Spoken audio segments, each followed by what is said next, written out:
హత్య జరిగిన ప్రదేశంలో నువ్వెందుకున్నావు? హే నేనెందుకున్నా, నేనున్న చోటే కూర జరిగింది. ఇంతకీ నువ్వు చూసింది ఏమిటి? ఆడికి పోయి చూసేసరికి ఒక్కసారి కరెంటు సాకుట్టినట్టయింది సారు.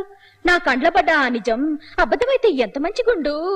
నా తండ్రి సంటోడు గింత ఘోరం చేస్తాడనుకోలేదు sir. Sir sir over action తగ్గించి కోర్టు వారికి జరిగింది ఏమిటో చెప్పు చాలు. నీ ఇంట్లో పీనగెల్లా మా అయ్యేస్తుంటోడు కష్టంలో ఉన్నాడని నేను ఏడుస్తుంటే నీకు యాక్టింగ్ లెక్కన కొడుతున్నది చూసినావా సారు? మొదలకి పొట్టాయని బయటకు పంపు గా అప్పుడు చెప్తా. తప్పమ్మా, నువ్వు అలా మాట్లాడకూడదు. ముందు జరిగింది ఏమిటో చెప్పు. ఇంకేం చెప్పమంటావు సారు? గాదినం బావ లేటుగా ఎందుకు రావాలే? బావ కోసానికి నేను బయట ఎందుకు కూర్చోవాలే?